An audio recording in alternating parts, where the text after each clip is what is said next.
Inga mana inga rangatira mā, e te rohi o Heritaunga, a te Māori e. Nau mai, haere mai, whakatau mai. Welcome to our council, for our last council meeting of the year, 2023.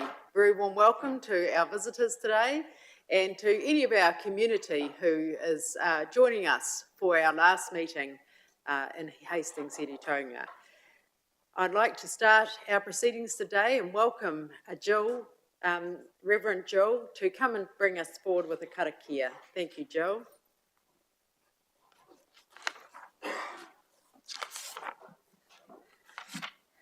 Kia ino ai tātou, let us pray. E te atua kaharawa, as we come before you this morning, O God, we are conscious of your words.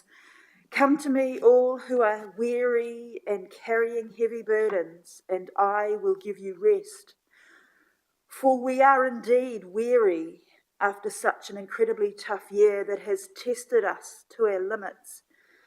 In fact, we are exhausted and so deeply in need of your restoration, your renewal, and your rest. And yes, we are carrying heavy burdens as we come to the end of 2023.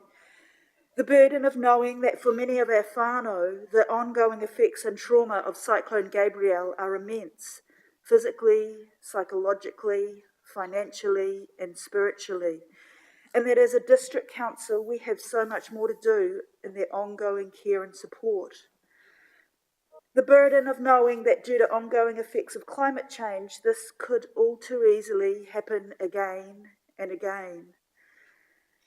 The burden of understanding just how much the decisions that we make around this table matter in the care of the people and the whenua of this rohi.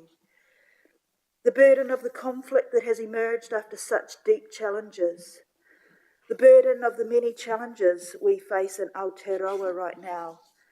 The burden of what is happening in the Holy Land and knowing the heartfelt impact that is happening on so many in our community. E te atua, we could go on, but it feels like so much already. So we bring it all to you. What's more, we bring our very selves to you as we begin this last council meeting of 2023, knowing that the depth of your love and your grace will hold it all. Through the life of Jesus, you taught us that what you long for is the flourishing of all people, where all people belong, where all people matter. And we are so grateful for the numerous ways that this Council of Heritaunga has demonstrated this. Through their commitment to living out Te Tiriti, through the astonishing number of houses that have been built in this city, through the support of the homeless whānau and the work being done at the community hub, through the renovation of the facility in Cornwall Park to enable its use by whānau with disabilities. In light of all of the challenges of this year, it is good to pause and remember the good things that have happened and are happening. Through Jesus' death and resurrection, you have taught us the reality of the new life that arises out of death and the light that emerges out of darkness. As we end this tough year, may we know that the darkness, the challenges, the tough stuff is never the last word. That amidst the darkness, there is so much light, hope, and love. Help us to notice the new seeds that lead to an abundant life that are emerging in our midst. Guide this council with your wisdom, your love, and your grace today as they discern the best way forward with the myriad of decisions they must make. And as we make our way towards Christmas, the day we remember the birth of the Christ child and the way of living his life would point to, we pray for the Heritaunga Hastings District Council. We pray for the mayor, the council, and the staff gathered in this chambers, that after what has no doubt been one of the toughest years they have experienced, may they know your healing, your restoration, and your renewal during this Christmas break. May each experience anew the peace that you offer. E roto i te ingoa o ihu te raete. Amen. Ngā mihi nui, Jill, thank you for that beautiful karakia and a reflection of our year. We're truly grateful for that, and thank you for your amazing work you do in Arohi of Heritonga, right across, right up to Kiruru, and the very, very special connection that you have with our community. We're really grateful. Thank you, Jill. And we wish you and Chris and all your whānau a very, very Merry Christmas. Thank you. Thank you, Jill. Moving on now to apologies and leave of absence. So we have a leave of absence previously granted for Councillor Lawson. Oh, I've got a whole lot of people speaking. Is that correct? Right. Starting with is this leave of absence? Yes. Oh, okay then, very good. I'll go back to where we've got previous leave of absence for Councillor Eileen Lawson and apology from Councillor Nepi. And so I'll start now with Councillor Fowler. Yep. Thank you. Thank you, Your Worship. Your Worship, I request leave for the 15th and 16th of February to do Art Deco tours to show people our wonderful heritage of our CBD. Thank you, Michael. Councillor Kerr? Your Worship, a request for the 4th to the 8th of March. Thank you. Your Worship, coinciding beautifully with Council's break period, the 1st to the 26th of January, please. Thank you, Councillor Sholham. Councillor Butto? Thank you, Your Worship.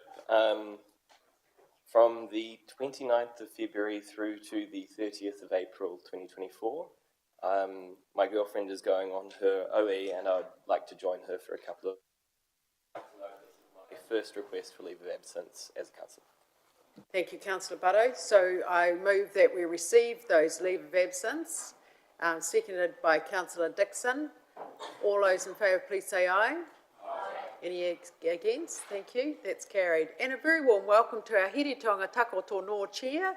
Lovely to have you with us today, Mike. Very, very special to have you here. And our Chair of Risk and Assurance, John Nicol. Lovely to have you with us here. Sort of stuck down in the back. Thank you very much it's lovely to have you with us.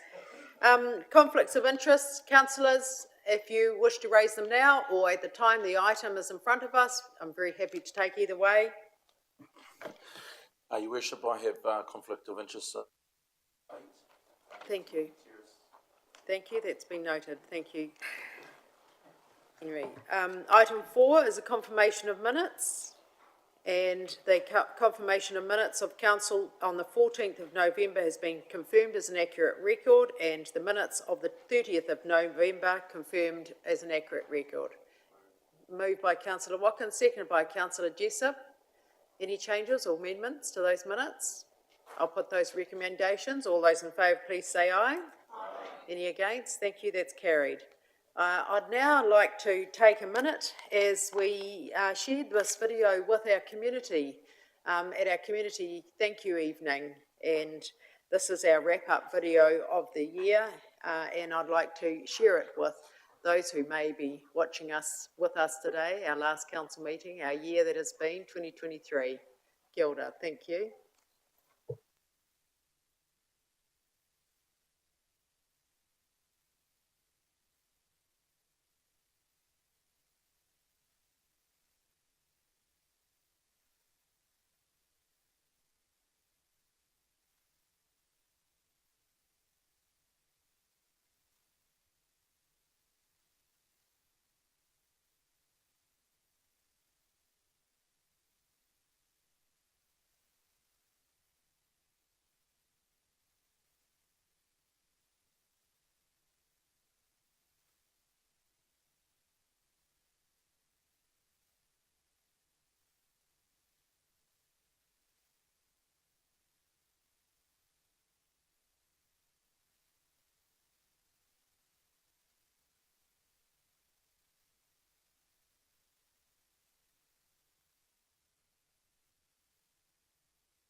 Woohoo! Heritonga Hastings! And what a year it has been. Would anybody like to make any comments? I'd just like to say enormous thank you to you all sitting at the table as our governors representing our people, and an enormous thank you to our officers, to our staff who are tired and have worked tirelessly throughout the year. We have had 19, I think, council meetings, Mr. Cameron, since March. It's just unheard of, and how hard you've been working. I know you've worked every weekend, and it has been a really, really long road. But we have made good progress with our recovery, and I want to acknowledge everybody through the response and how hard you worked, and how we're now standing up 30 new community emergency hubs across Aotearoa. It is significant, it is incredible, and Bex isn't here, but Bex and Regan want to thank you for your incredibly hard mahi in doing that, looking forward, and us managing how we will manage events in the future, such as any other cyclones that come our way. So thank you to our team. It is huge. It's been a massive journey, and it's probably been the hardest year any of you in your profession have had. And we're truly grateful for everybody who has worked together as a team to take our community forward, to heal and restore our community, our people, and to look at a bright future as we manage the next part of our recovery. And we know that's going to take us a few years, but those few years, everyone will continue to work as hard as they have. Ngā mihi nui, kia ora koutou. Councillor Heke. I te koromatua, he tautuku ana ngā kōrero, kia tātou katoa I raro I tēnei tāhu o tēnei whare. Just like to support the comments that you made today in regards to the council and the workers and the officers as well. And just a small request, if I may, with Flaxmere having Christmas in the Park on Saturday, it'd be really great if we had to have that presentation to be able to play on the big screen and show everybody in the community some great work that Heritonga has been doing, if possible. Ka pai, Henry, yes, and that's a great idea. And it can also be shown at Cornwall Park too. So we'll take that as an action. Thank you, Nigel. Councillor Sholem. Thank you, Your Worship. I too support your comments about the hard work of our staff, our elected members, but also our wider community. However, you've missed a very important person in your thank yous, so I would like to acknowledge you, Mayor Sandra, and your work over this year. It has been incredibly challenging, and there have been very few times I think anyone has come into this building and not found you working late in your office and trying to collaborate extensively with all the different parties and meeting with community. And I really hope you get a break this holiday, Mayor Sandra. Thank you for your hard mahi. Councillor Dixon. Yeah, thank you, Worship. Councillor Sholem just beat me to the... That's fine. Not a problem. Sandra, firstly, your passion and your dedication you have shown to get Hastings Heritonga back on track after the cyclone has been absolutely outstanding. So on behalf of all of us, thank you very much. And to the staff, the project's continued. And we think of Waiaroha, we think of Cornwall Park Pavilion, we think of the St. Leonard's Playground, and all of that was in spite of the cyclone. And it's tremendous that we got all those things completed, because that shows the community that we're still in progress mode as well. So thank you to all of us. Thank you very much, Councillor Dixon. Appreciate that. So, on with our very important agenda today, and the next item we have is item 5, and we'd like to welcome our fabulous Youth Council. We have both Osiris White Munro and then Deputy Chair Swaleen Cowell to give us a verbal update. And if you'd like to come forward, we would love to see you. And Councillor Sholem, I know that you've been very involved with our Youth Council this year, and if you'd like to add anything before or after. But from where I sit, it has been an absolute honour and privilege to work with the Youth Council this year and under the leadership of you both. And I was very, very proud recently when we attended the service of the passing of Rob Sturge, and to see you, Osiris, there with all of your team and acknowledging your amazing principle That is true leadership, and thank you for that. I felt very, very proud to see you, and I know that Mr. Sturch would have been as well. So I just want to acknowledge that, but thank you for your incredible mahi this year. You guys have been superstars. I just want to say that I got a message the other day from the Youth Council Chair, I think of maybe 5 years ago, Ella Hukabrug, and she said to me, she's now a qualified lawyer, and she said to me, Mayor Sandra, I know you're busy with the recovery, but I'd like to be part of a working party for the library. I've moved back to Hastings with my degree, and I'm now working in a law office, and I would like to be helping with your next project. So, you know, this is the stuff that we are so proud of, you know, of our youth council. You may go away, but you come back, you bring your skills, your expertise, your passion back to Hiritonga, and that's what we're incredibly proud of. So we look forward to your presentation today. Kia ora.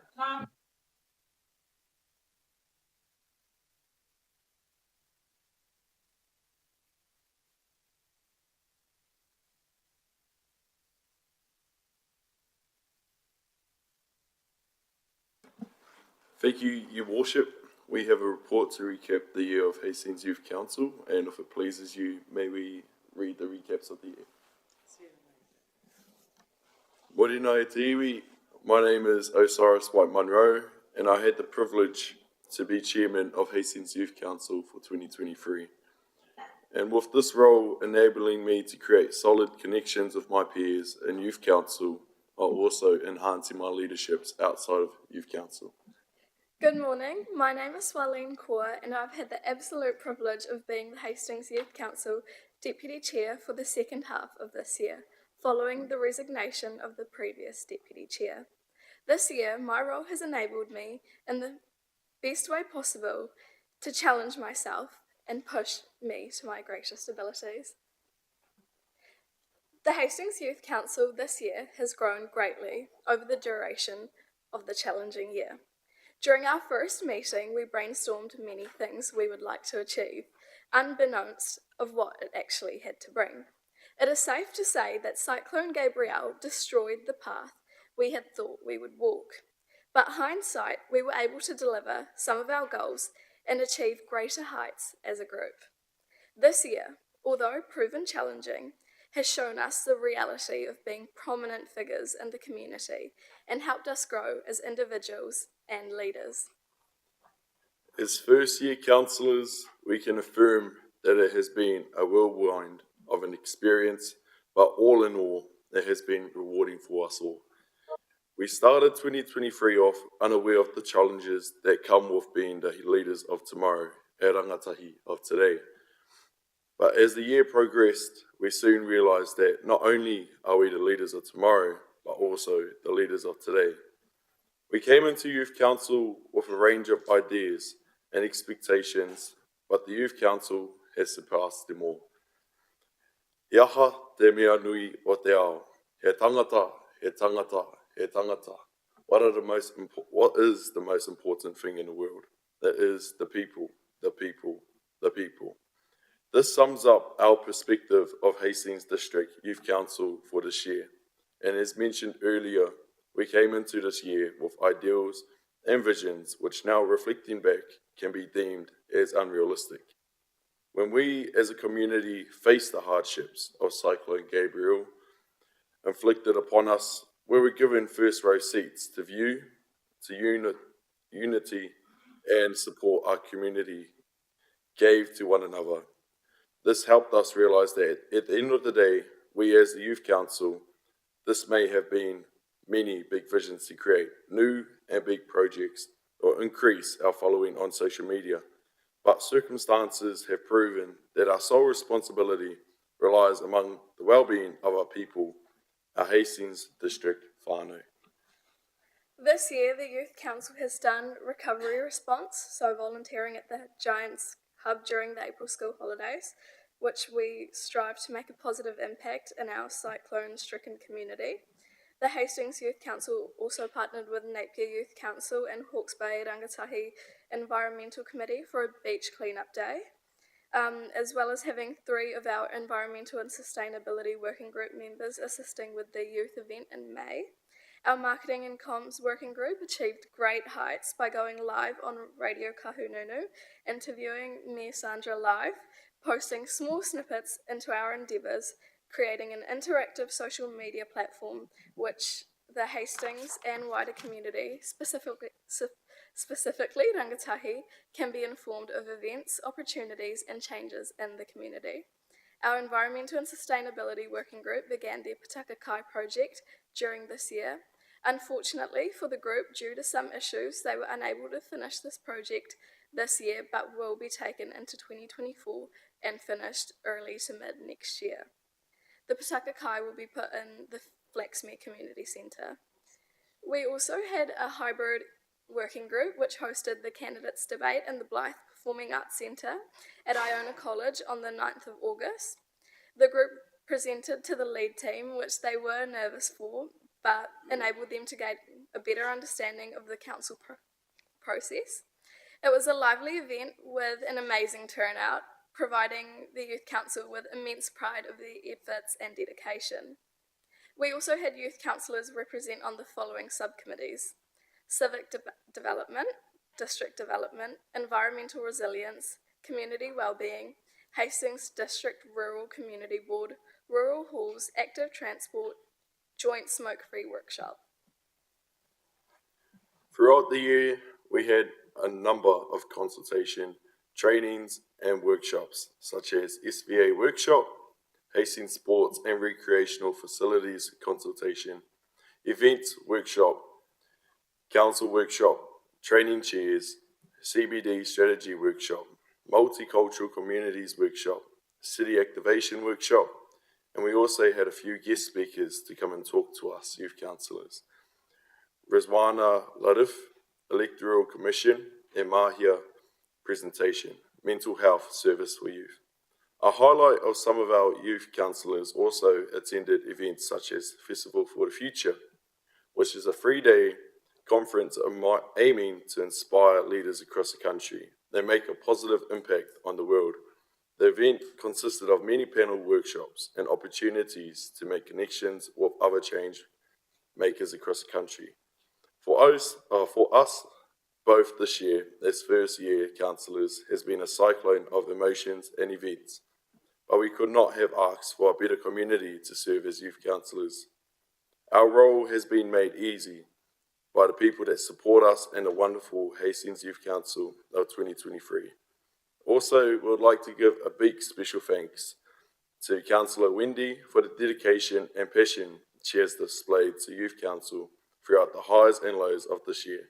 We are so grateful for everything you have done for us, and we look forward to seeing what the upcoming year holds for us as Youth Council. Ngā mihi nui tātou.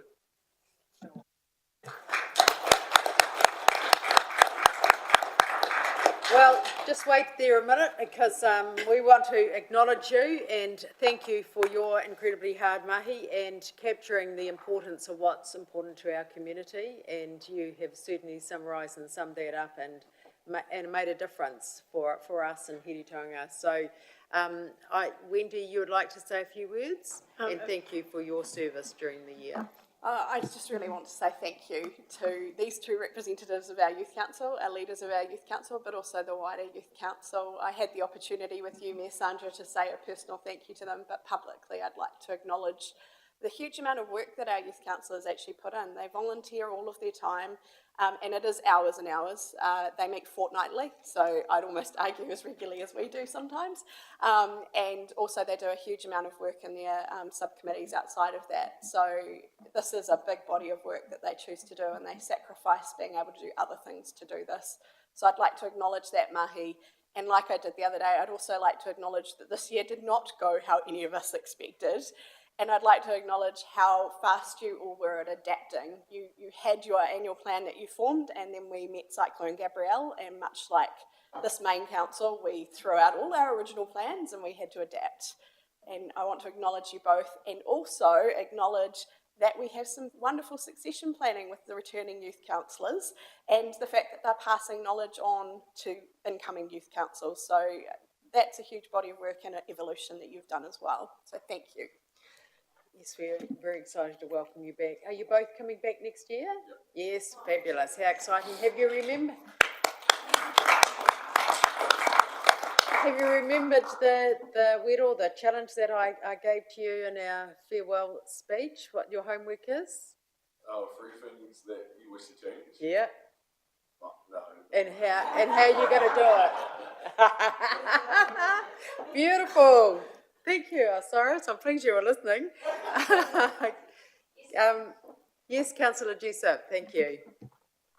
Tūtahi he mahi kia te kaikara kia I tēnei wā. Right, Reverend, that she's left. Mihi atu kia kōrua ki te puku mahi I konei ki te akonga nā mahi katoa o te kaunihiri nei. Engari, mihi tuatahi ki a koe Osiris mo te mokopuna o te pakipakitanga hini te mō, he tino rangatira koe. Me koe, Sorali, me ngā rangatira katoa o te Youth Council. I'd just like to say thank you on behalf of your whānau at te pakipakitanga hini te mō, the centre of the universe.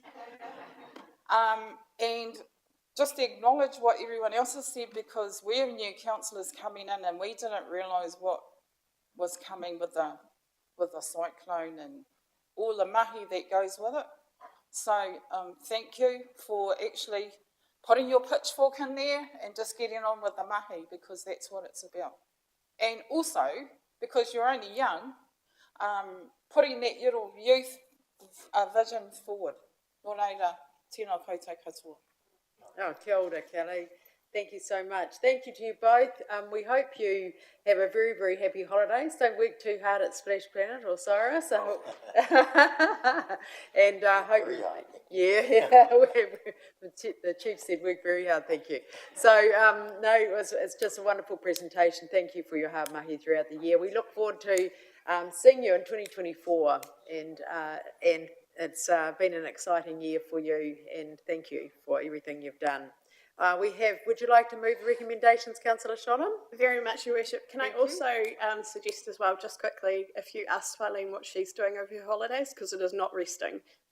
I'm putting you on the spot. What are you doing over your holidays? I'm representing Australasia at the UN in Geneva. Oh my goodness!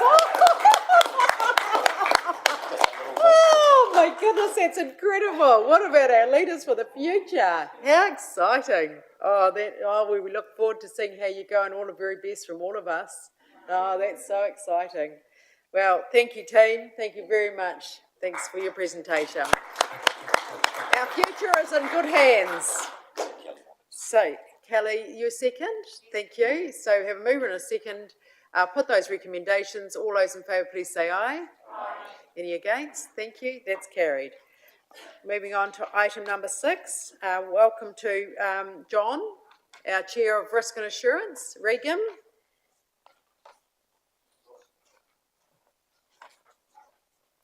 And this item 6 is recommendations from the Risk and Assurance Committee, and it's fantastic recommendations. Very excited to hear your thoughts around this. John or Regan, whoever you want to start with. Thank you. Thank you, Your Worship. Just quickly, the paper can be taken as read. I think we'd just like to emphasise there's been a lot of work done in the last 4 months or so on the community hub model. It's been really well received by the community. We had a great launch event on Tuesday night, which was great to see the turnout. Just one thing the paper does preempt is there will need to be a discussion in the future about the level of service council wishes to provide, as there might be some additional funding required to sustain the model going into the future. Otherwise, happy to take questions. Thank you. Thank you very much, Regan. And John, would you just like to add anything? I would. That's what I like about Hastings District. Whenever we pass that resolution, it's already done, so that's great. I got the press release yesterday and I said, outstanding. So I just thought, if I could, Your Worship, just I wouldn't mind just recapping on risk and insurance for 5 minutes for the year, and more importantly, what's you. coming up in 2024. And I always get to follow the exciting youth people and stuff, but anyway, I'll try not to make it too boring and keep it for 5 minutes. But look, some of the stuff that we've got involved with at risk and insurance, and our job is to support this table.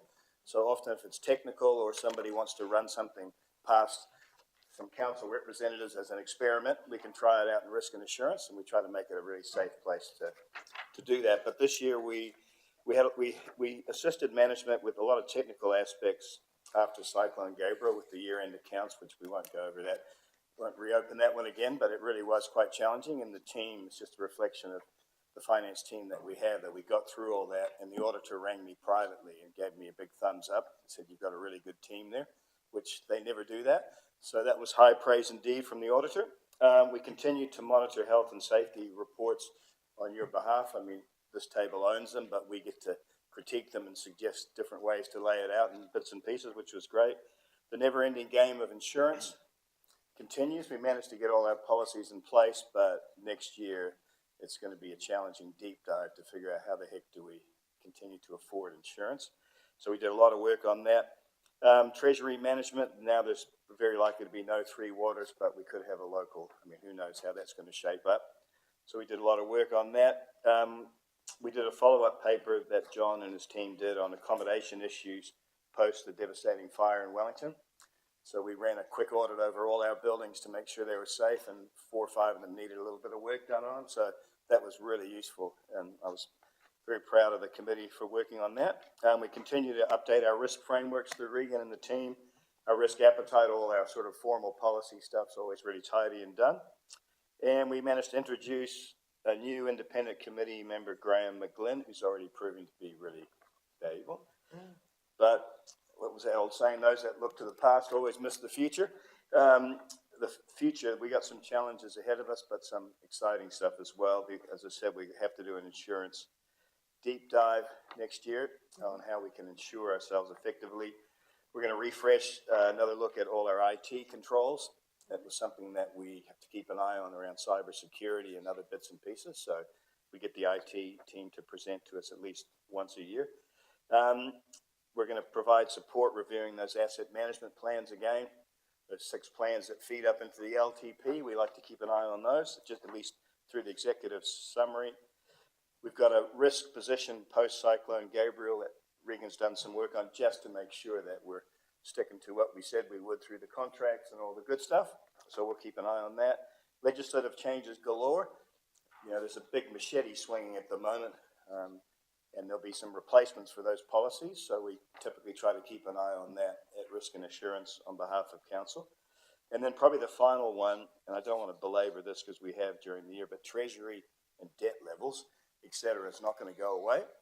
And the 3 levers are really rates, debt, and capital, right?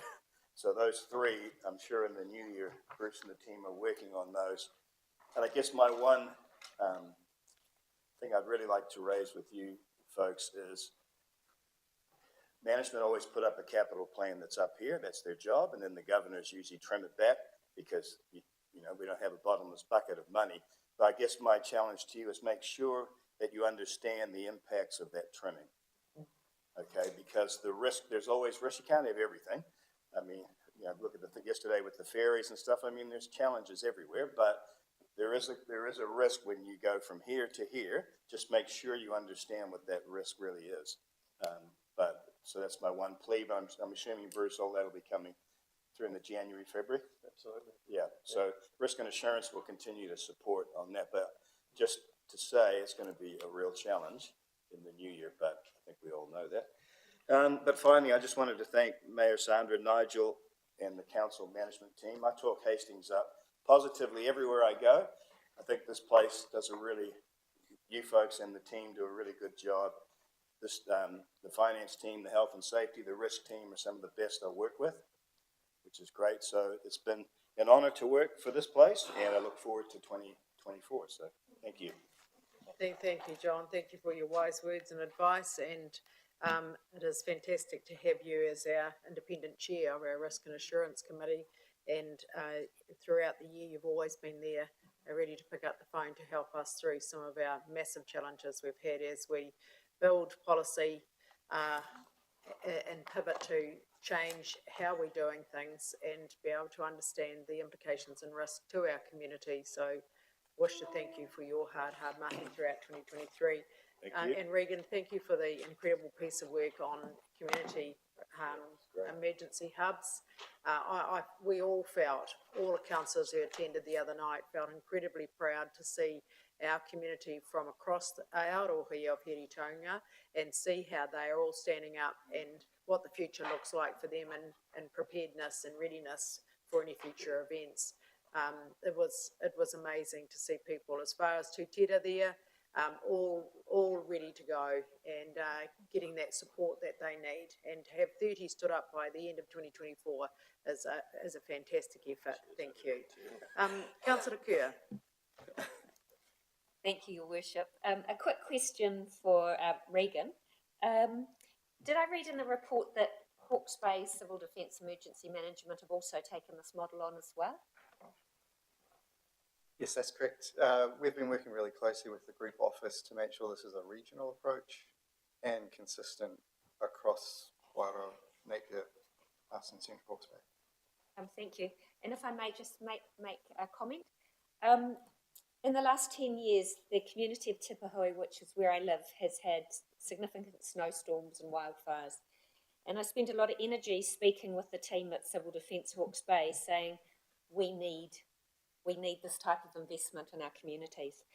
Unfortunately, with the level of resourcing, they had a focus on tsunami. But I was able to lean on Mr. Smith here and encourage him to bring together the agencies, and we had a workshop at Tipahui towards the end of last year, I believe. We had FENS, we had Rural Fire, Meridian from the wind farm, Civil Defence, HDC team, our local leaders, New Zealand Police, probably others, and we ran a very simple workshop.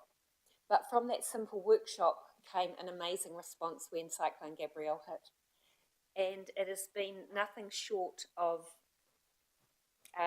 quite an emotional response in me, to be fair, to see this rolling out, something we know that works and something that's community-led. So for me, it's just bloody marvellous.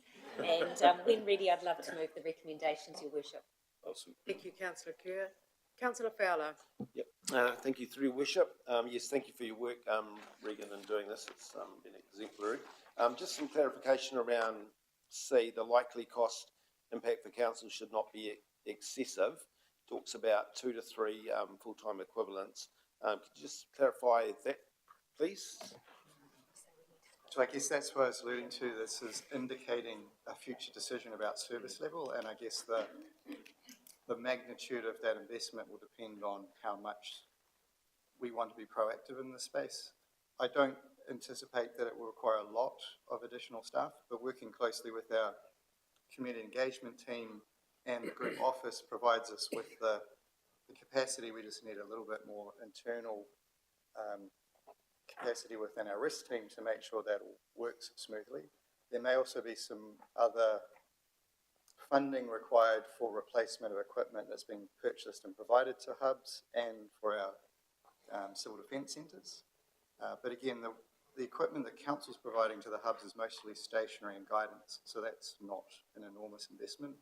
Rebecca Dinwoodie's done a fantastic job securing external funding to support the hubs do the bigger substantive improvement to premises and energy, solar and generators and those sorts of things. So going forward, that's the other role I think council needs to play, is the advocate for the communities to source funding and channel it to the right place.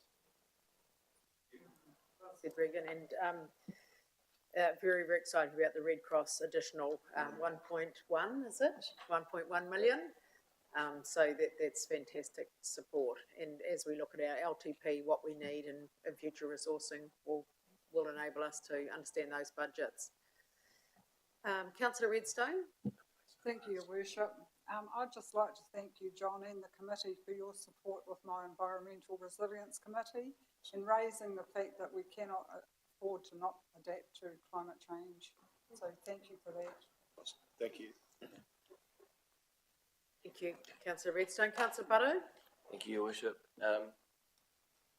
Thank you very much for the work on, John, you've been amazing through the year, and Regan, thank you for your work on this. It's great to see this rolled out. As chair of the Rural Advisory Group, you've been a really amazing member of that team as well, and anything that promotes rural resilience after the year we've had in a way that works, in a way that's community-led, community-driven, and sustainable into the future, it's brilliant. And if I can't see any other organisation being able to provide this and provide the leadership for the community to get this done. And I look forward to seeing how the Rural Community Board can tie in with this work into the future and what its role is. So thank you very much. Awesome. Thank you, Councillor Butto. Councillor Hickey? Kia ora, Your Worship, and like everyone else has noted, thank you for the presentation. Got a couple of questions. Note that under the summary, and we've got a list of the steps of community carousel workshops. I just want to clarify, if you may, what's regarded as a community hub, or defined as a community hub, or are we defining anyone? The community will define what a community hub is. So that's the first one. And if you may want to answer that, I've got another question that's not related. Cool. Yeah, so definitely the hubs are defined by the community themselves as the location that they, as a wider community, feel that is a safe place for them to gather, or a logical central place where the community focuses anyway. We definitely won't be instructing community where they should set up hubs. It's a conversation that's community led that we support. Great, thank you. And then just second one, in regards to the recommendations, and I note also under the steps, we've identified agencies that will partake in the carousel workshop, and I'm just wondering, it may be a simple, we've missed out the Ministry of Māori Development as one of those agencies. I'm not quite sure whether or not it's but it's kind of has full stops. It doesn't say in others. Yeah, that is probably just an omission. There are lots of agencies we should be working collaboratively with, and that's one. To incorporate in those as well, and all the local iwi groups definitely need to be part of the conversations in the areas here. So this is a joined up community conversation rather than it being any one group. I'd like to make a recommendation that we change the wording slightly so that it can be inclusive of other agencies, because it does have full stops and it just says these agencies. So it can be inclusive of any of those agencies that aren't already included. Thank you, Councillor Hickey. So you're happy to move a recommendation with that extension to B? And other agencies, yes. Yes. Just from point of notification, the first line says external agencies such as. So whether that's sufficient or whether we just add words to the end to reinforce that. If I may, if we're going to name, yes, then we name all. Otherwise, we say agencies. Yes. Government agencies. Yes. Mr. Cameron, happy to pick that up and just make that amendment. Do I have a seconder for that amendment and those recommendations? Councillor Jessup, thank you. I'll move on. Councillor Nixon. Thanks, Your Worship. I do support the motion on the table, but I'd like to thank you, John. I know Anne's already done it, but I think the importance of an external chair plus our new member is vital, because most council committees are run by the council themselves. This is, to my knowledge, the only one that we really bring somebody in externally to try and bring a broader understanding of what we're trying to deal with. And I think this year, the unexpected happened, but actually life is unexpected. Just, you never know what's around the corner. And I think that, you know, we've done our best, but obviously we're going to have to do better. The carousel is going to be, prepare us for another repeat of the sort of thing that's just happened. But I think it's important that the council understands the role of the committee in trying to broaden what we're attempting to do, to have that vision to look forward, to see what might imperil us in the future. Because as I look forward, things just look awfully uncertain and very risky. And I think we're going to have a lot of challenges over the rest of this term and perhaps forever. Thank you, Councillor So thank Nixon. you. And Thank you. that's the answers. We read the solutions now and work with our partners. Just because we're ratifying these recommendations from Risk and Assurance, I think we probably need another recommendation up to C. Oh, good. Oh, look at that. Great minds. We're on to it. Councillor Kerr.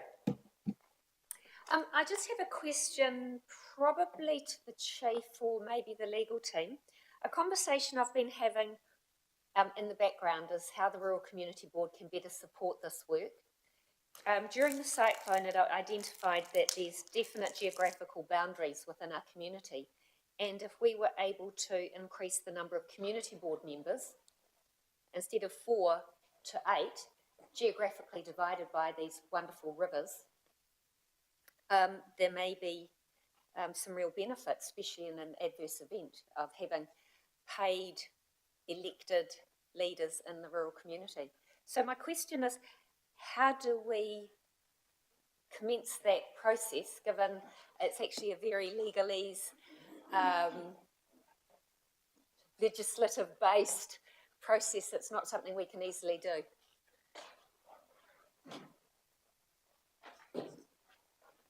Through you, Your Worship, I'll get Scott to comment. It might be that we need to take that as an action and come back to council with some advice, because obviously we do these things through representation reviews, which we're not scheduled to do again until 2028.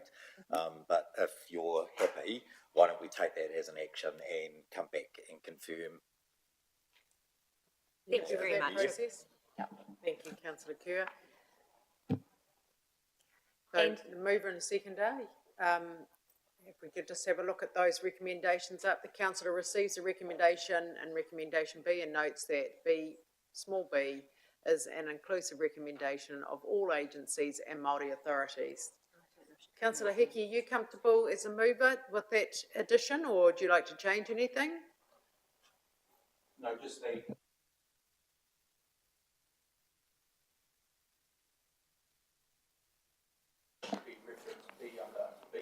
Yeah, which is what it's attempting to do through you, Your Worship. I mean, what council's being asked to do is ratify the recommendations of Risk and Assurance, and what we're picking up as a new recommendation that council receives those recommendations, and in relation to the issues that you've raised, which is recommendation B, small b, is that that is intended to capture in a very inclusive way all the agencies that we need to work with, both government and Māori, as opposed to the issues you raised where just naming a small number of agencies and full stops would suggest that that's just Councillor Hickey. Happy to move. Okay, thank you. Do I have a seconder? Councillor Redstone, thank you. Would you like to write a reply, Councillor Hickey? Councillor Hickey? No? You comfortable with the direction? No further questions or comments from anybody? I'll put those recommendations. All those in favour, please say aye. Any against? Thank you. That's carried. Our guests, thank you so much, John, and thank you for your wonderful, wonderful work throughout the year, and hope you have a good break, a good rest, and we'll be doing it all again and with us. So thank you, John, for everything you've done for us. Our visitors today in the chamber, I think you're here, sorry, for item 8. So I think we'll move from item 7 to item 8 now, so the folks don't have to wait any longer throughout our meeting. And I invite now, please, Bruce, to come forward to item 8. And this is the closure of the alleyway between Tenby Terrace and Walton Place, item number 8. And I note that Councillor Hickey has left the room, left the table and is sitting up the back. Welcome, Bruce. Some of these alleyways have caused us a lot of grievance from our forefathers over the years, and we have to deal with them as well as we can. So thank you for your paper. Thank you, Your Worship. The report there is basically recommending we commence the road stopping process for the alleyway between Tenby Terrace and Walton Place. Generally what we've found is, you'll note that the wording in there is we've moved away from probably focusing on antisocial activities in an alleyway. It is how that alleyway is actually being used in the commissioning of other offences, and becoming more mindful that there are other activities where that alleyway facilitates a level of criminal activity. In this particular location, this alleyway has basically been used as a conduit for those wishing to purchase pee from properties in Walton Way. We know that from discussions with the police, as those properties have been raided, and they are on the police radar for that reason. In terms of the overall context, the alleyway itself, the additional distance for the small numbers of pedestrians that would use it legitimately is only about an additional 300 metres. In a sense, it doesn't serve much of a purpose, I guess, on that side of things. It's a shame. It's a pretty good alleyway, decent width around it, but unfortunately it just has a few other challenges associated with it, and hence the recommendation that we work to stop this alleyway. Thank you, Bruce. Starting the questions with Councillor Kerr. Thank you, Your Worship. Assuming this recommendation is passed and we proceed and complete the road stopping, I'm really interested in making sure that the physical works are done appropriately, so that enhances the area and the communities around it. Do we need to make another decision, or is there appropriate budgets available for those physical activities to take place? There would be funding available. That's something that there'd be more detail contained in the report after we've gone through the road stopping process as to how we're going to proceed through that. Typically what we end up doing is looking at agreement for property owners to purchase a portion of the alleyway itself. In this particular case, as we have all four affected parties agreeable to that, or one doesn't want to purchase it, but the person on the opposite side is happy to pick up their share, so to speak. And once the decision is made by council here for stopping, is what we will typically do is basically rip up the concrete pathway itself and put a gate across there, so that there is no public access whatsoever. So it does not look anything like an alleyway itself, and by closing it off means that it's effectively becomes a private area. Great, thank you. Councillor Dixon? Yeah, thank you, Worship. Bruce, I'm conscious of the alleyway that we approved to be closed over in Mahora, and it took some 12 months before it actually happened. What's the time frame around this one if we decide to approve it? I think generally what will end up happening is, I agree with Frederick Mahora, it did take some time around it, and that was principally because we'd dropped the ball on that side of it. So my apologies on behalf of council officers for that. Typically what we'll do is we have a notification period, I think, of up to about 40 days for the road stopping process. We've already got the agreements in terms of the property purchase, going through that process. So I think the learnings from Frederick Mahora means that this one will be a hell of a lot quicker on that side. More than happy to move, Your Worship. Councillor Dixon. Councillor Nixon? Thanks.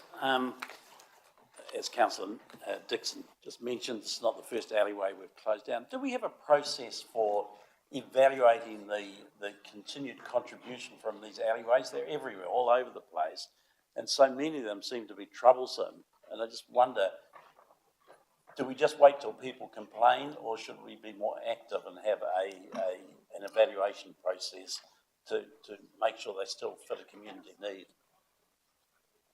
Very good question. In actual fact, we are doing some work at the present time, which is reviewing all of the alleyways throughout Hastings District. The work that's been done so far is all of the alleyways have had a crime prevention through environmental design assessment. Part of that is that gives us an understanding of the physical environment itself.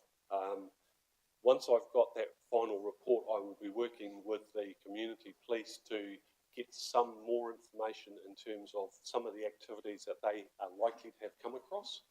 So that then helps put forward a recommendation for those alleyways to be closed for principally antisocial reasons. We do have a number out there that are challenging. I think it's been a really good exercise because I've been involved with some of the SIPCAT assessments as well, just sort of keep my hands on the tiller, I guess. But through that process we'll identify those that will be come up for closure. So rather than sort of the firefighting that we're doing at the present time, is we'll actually be able to have a structured approach going forward. There may be some in there that do have some real merit in terms of the linkages, and with that is we may need to upgrade them as well. So I think pretty much having an open mind at the moment from the physical environment out there. I know over time is basically they served their purpose extremely well, but we also had a society that respected each other. And I think as time's gone on, as now we've got other activities where we have generally lost a sense of community, which is disappointing. Thank you. That's an excellent direction to be taken. Thank you, Councillor Nixon. Councillor Sholem? Thank you, Your Worship. Thank you for the great paper as well. It's excellent to see the steps, and the next step is that consultation with the wider community. I'm very happy to second the recommendations. Thank you, Councillor Sholem. Councillor Jessup? Thank you. I'd just really like it close because I live in Flaxmere and I see the bad influences that have happened down the alleyway. It's dangerous. I'm really concerned about the activity that goes on in there legally, and the people that are bound on the boundaries. So, and the tamaraki, because we've got two schools that the children walk to, and sometimes they're going past that alleyway on both sides. So I'd rather see it closed for the safety of everyone. Thank you. Kia ora. Thank you, Councillor Jessup. So we have moved by Councillor Dixon, seconded by Councillor Sholem. Would you like a right of reply, Councillor Dixon? Okay, thank you. No further comments? No further questions? Happy to put those recommendations. All those in favour, please say aye. Any against? Thank you, that's carried. Thank you very much, and thank you for joining us today, and wish you a very Merry Christmas. On to the next part of the journey. Bruce, you're not going anywhere. We're moving back now to item 7. And this is traffic and parking controls, item 7. Thank you, Your Worship. I'm happy to move, Your Worship. Yes, thank you. Councillor Botto, happy to second. Any questions? Thank you, Your Any Worship. comments? I've got a question, Your Worship. Yes, thank you, Councillor Dixon. Bruce, I'm looking at 4.3 for police vehicles only, a parking zone. Is this going to set a precedent for future requests? Because police officers, education officers usually only visit schools 3 to 4 times a year. So why do they need a special parking zone? Through you, Madam Chair, this particular one, this had been something that had been agreed with the police and the school to enable a speed camera to park there. So with it, as we decided the opportunities, we'll define it as an area which is available for the police. It does allow for the police education officers with training of the new care crossing patrol that's going to operate up through there. At times, as I mean to say, it's just clearly defining the area. So we've got quite a bit of a shambles up there if you're familiar with the area. Some of the parking leaves a lot to be desired. So it was decided that what we'll do is we'll define that particular area. It doesn't preclude it from being used by other emergency vehicles, but it's just to set it aside for the police vehicles and typically the speed camera. If I may follow up, but does it set a precedent for other requests? Because I can imagine other schools wanting exactly the same thing. I don't believe so, Councillor. And looking at it, it's something that I have used in other localities where I've been. With this particular case, it's in a rural environment. It's probably one of, I guess my personal perspective is one of the worst areas, or worst schools, I guess, in terms of some of the activity around it. We do have higher speeds coming in on Puketapu Road from effectively the north, so it does set it up quite nicely. So I wouldn't see it being setting a precedent at all. Thank you. Thank you. And Councillor Kerr, you have been working with the community on this, so I'd like to hear from you. Thank you. Thank you. We had a fantastic meeting of the community, which included the school and the police at Puketapu. And this was actually a request that came from the community. It's a way of encouraging vehicles to slow down. It's a safe place. And with the brand new care crossing, the police could see themselves out there a lot. Fully supported by our staff, so a win-win-win solution. Thank you. No further questions or comments. I have a mover and a seconder. That Councillor Kerr, Councillor Butto. I'll put those recommendations. All those in favour, please say aye. Aye. Any against? Thank you, that's carried. Thank you very much, Bruce. Oh, one more, yes, yes. Oh, and we've got the New Zealand Post electric vehicles for the Hastings delivery branch, approval of footpath operations. Bruce, is there anything you'd like to add to your paper? Thank you, Worship. I think this is just, previously there'd been a trial that had been approved by Council back in August 2017. It was a 3-year trial. We had a few trials and tribulations post 2020. The monitoring had been undertaken, but there was effective, and we continued monitoring for the following 3 years. New Zealand Post has come back to us and basically seeking approval for the use of the Lloyd's Paxton vehicles. So it's quite specific in that regard. Rather than just electric vehicles broadly, it is for the Lloyd's Paxton vehicles.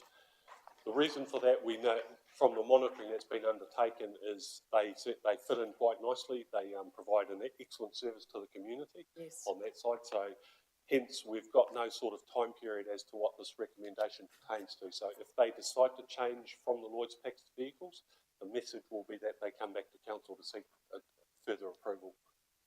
Great, thank you, Bruce. Question, Councillor Nixon. Yeah, thank you. New Zealand Post are not the only ones that make postal type deliveries. Does this automatically include, I can't think of the other names of them, organisations, but there are others, normally on motorbikes rather than in the little carts. I mean, I do support it, but where do we stand with other deliveries?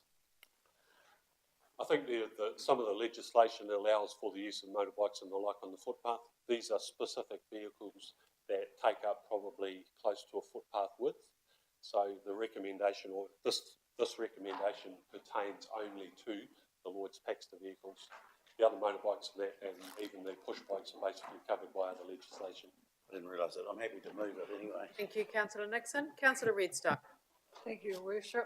I'm just interested to know whether we need to make changes to the footpaths, Bruce, to accommodate this, if there's any changes proposed. Thank you, Councillor Redstone. Through you, Madam Chair, no, there wouldn't be. I think we're saying that they've been operating, we've got areas where they can't operate, and that's contained in attachment 1. They have been operating, and we haven't come across any issues in terms of footpath width or basically conflicts with pedestrians, and hence the rationale for this recommendation or seeking approval. Thank you, Bruce. Councillor Sholem. Thank you for the paper. It was also really good to see that over that 3-year period, there's no issues or concerns that have been raised, which is promising. And thank you for the attachment. The exclusions and the approval conditions were really useful. So very happy to second. Thank you, Sholem. Any further questions or comments, councillors? Thank you. I'll put those recommendations. All those in favour, please say aye. Aye. Any against? Thank you. That's carried. Well done, Bruce. 3 papers in a row. Excellent work. Excellent. We can give you the rest of the day off, can we? Thank you so much. Right, item 10. And this is the Asphalt Policy Amendment. Marius, welcome. Good afternoon. Oh, morning still. Morena. Councillor Kerr. I just have a very simple question. I hope it's a simple question. Given the increased cost of asphalt compared to chip, is there a way that we can let the future owners know that the level of service may not be the same? That was the question I asked last time. I'm getting confused here. Oh, I'll ask Mr. Thu to come forward.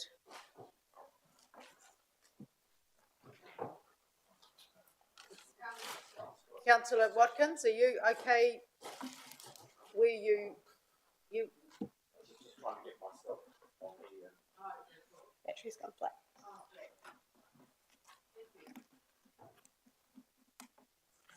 Through you, Worship, the team explored a number of options following the last meeting, including the appropriateness of having covenants into subdivisions. That was discounted as not appropriate and reaching into the wrong space, given it's our area. There was considerations around having it on a limb, And due to the distance of time that the seal actually, the conclusion officers have and recommendation is not to do that. And so our policy will remain on our website, and as we get close to resurfacing, as we have conversations with the residents who are there at that time. Unfortunately, we don't think there's an easy way to have an enduring view to keep everyone informed over such long periods of time. Just to recap what the policy is doing, the current situation, the policy setting is we don't allow asphalt in a residential street. The policy is proposed, the team have looked at ways in which the developer can pay his additional own capital cost by looking for a stronger pavement with higher MSQA. It will reduce our risks of having interim costs, but still give the developer and those communities that option of having to it. And as technology changes over time, and as funding changes over time and other materials come available, Council will need to keep reviewing this policy over a period of time anyway, and I guess deal with it at that moment. Thank you, Mr. Thu. Thank you, Worship. Thank you for that answer. I'd like to move to Councillor Watkins, please, to speak before we take other questions on this item, because you've had a great deal of experience in working with asphalt and chip and what this policy actually means for our community.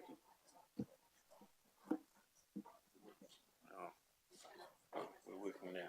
Your battery went flat, thank you, Your Worship. So that's why you couldn't put your button on first. Yes, thank you. Look, I certainly support the recommendation. We see new developments. We see asphalt in there. It's a great quality product. People can use that surface for a variety of things. Has a long service life. Certainly in new developments, there's low pressure in terms of traffic, heavy traffic and volume. So I think this is just a sensible way to go, improving the amenity where we can and getting long service life. So certainly support and happy to move the recommendation. Thank you, Councillor Watkins. Councillor Fowler. Yep, through you, Your Worship. What assurances could you give Councillor Maris that the pavement strength is able to cope with the asphalt, so when ownership goes to council, it doesn't cost money, say 4 or 5 years down the track?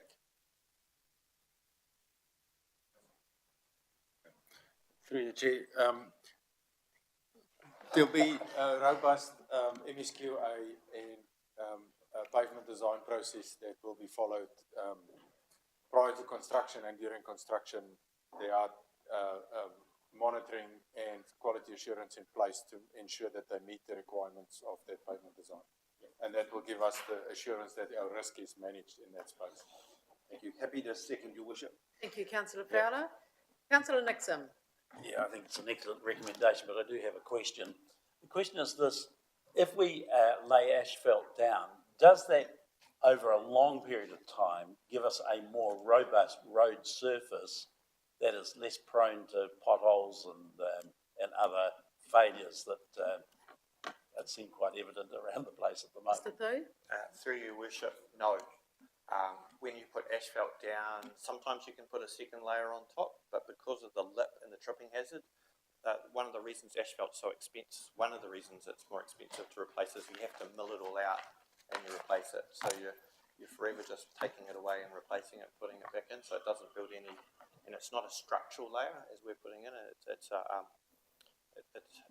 just a surfacing coating. It relies totally on the pavement aspects that Mr. Van Niekerk talked about. So no, putting layers and layers of asphalt, surfacing asphalt on top does not help. Thank you, Councillor Nixon. And moving on to Councillor Apatu. Thank you, Your Worship. My query is a broader one around the environmental impacts of laying more and more asphalt or roading into urban areas. So has the officers considered the impact against, for example, increased rain runoff, and also the increased temperature that may occur in urban areas with increased roading?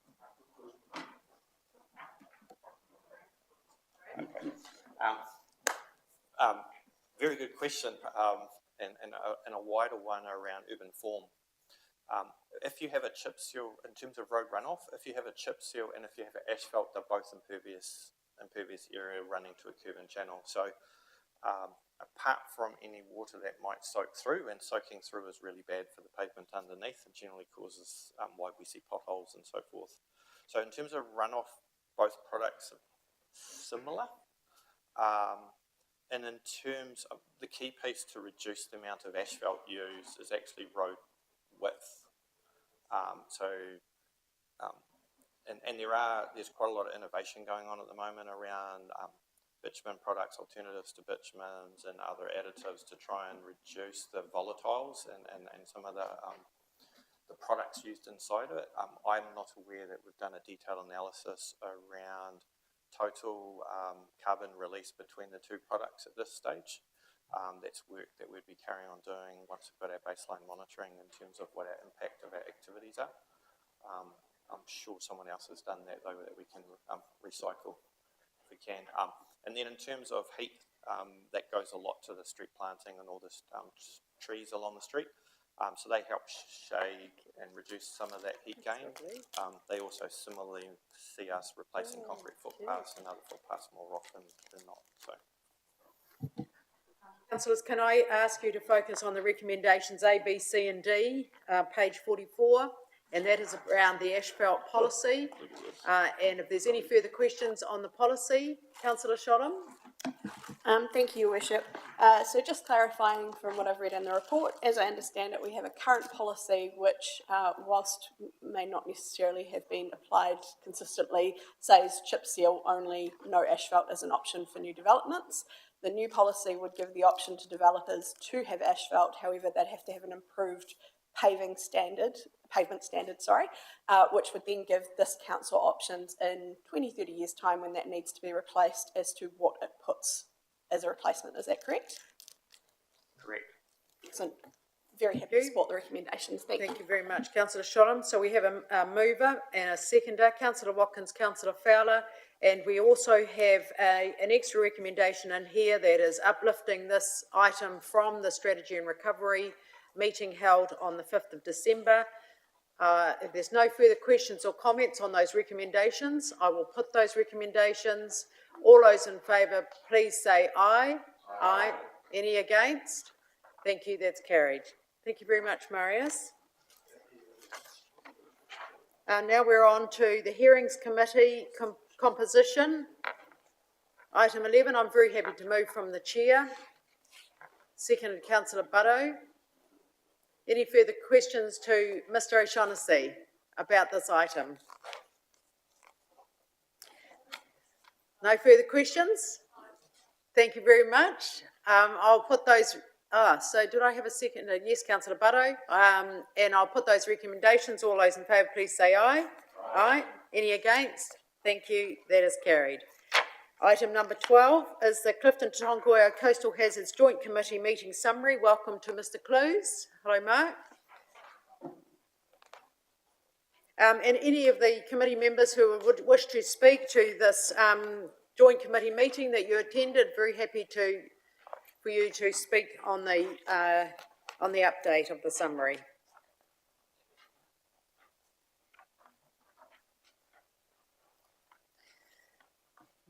Mr Clues, did you have anything to add to your report? Just, Your Worship, this is the shortest report I've ever written, I think. And I blame ChatGPT for that. I think the minutes that are attached pretty much cover it all off. Is everyone comfortable with that? Any further questions? Any questions for Mr Clues? Any? Oh, Mr. Yes, Councillor Dixon. Happy to move, Your Worship, but I just want to advise the council they've removed the words, the terms of reference for tsunamis that were originally in the reference. So that's been removed. That's probably the only change we need to be notified of. Okay, can you just... Sorry, I didn't quite catch that. I say tsunami, the word tsunami was part of the coastal hazards strategy. Yes. It's no longer part of the coastal hazards strategy. Okay. They've removed that particular word. Right. Right, would any other committee? Yes, Councillor. Yes, we've got Councillor Kerr, thank you. Essentially, it now refers to natural hazards on the coast. That incorporates which is everything. Encompassing everything rather than specific. Yes. Excellent. Thank you very much. All right, so thank you. We have a mover and a seconder. All those in favour, please say aye. Aye. Any against? Thank you, that's carried. Item number 13 is the recommendations from the Civic Development Committee, and this is regarding the Civic Honours criteria. I'll just ask the Chair, Councillor Dixon, if he wishes to speak to this paper. Yeah, thank you, Worship. Yes, I do. Firstly, Civic and Administration reviewed all of this. There's a couple of changes I want to notify you with, that anyone can nominate as long as they're a resident of New Zealand now rather than restricted to Hastings. A family member may nominate, but providing a family member nominates a seconder, must be an independent. There's another change that opens up the scope for us all in consideration of a cyclone. We've also removed the royal honour, so that a royal honour should not prevent anyone being awarded a civic honour. So if they previously had a royal honour, they can also later down the track get a civic honour 4 or 5 years down the track.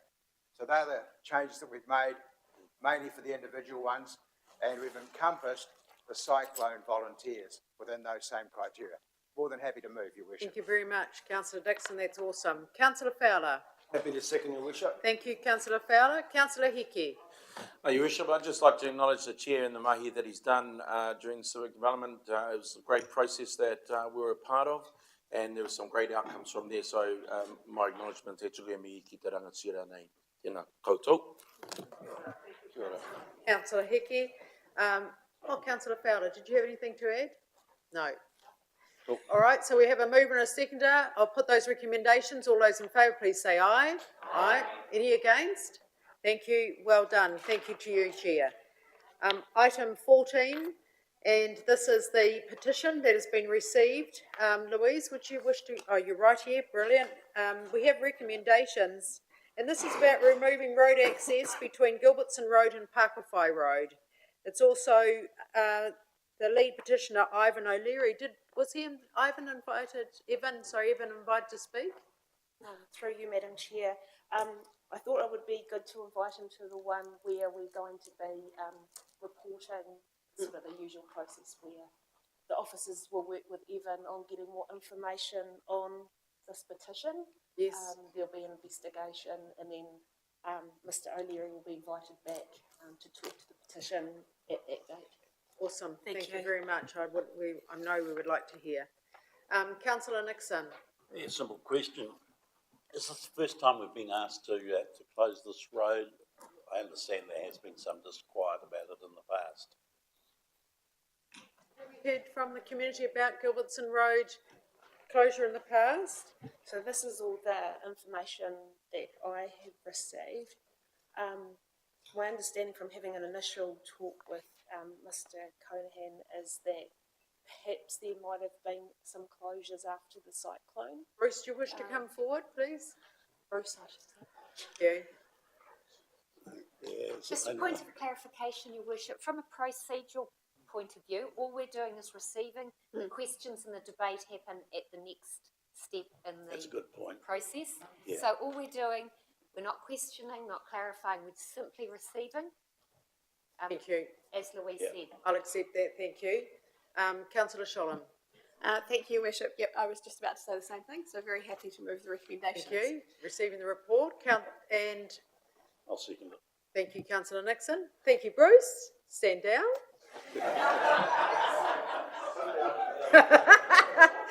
All right, I'm putting that recommendation. All those in favour, please say aye. Aye. Any against? Thank you. That's carried. Right, moving on now to the appointment of an alternate member of Te Komiti Murawai o Te Whanga.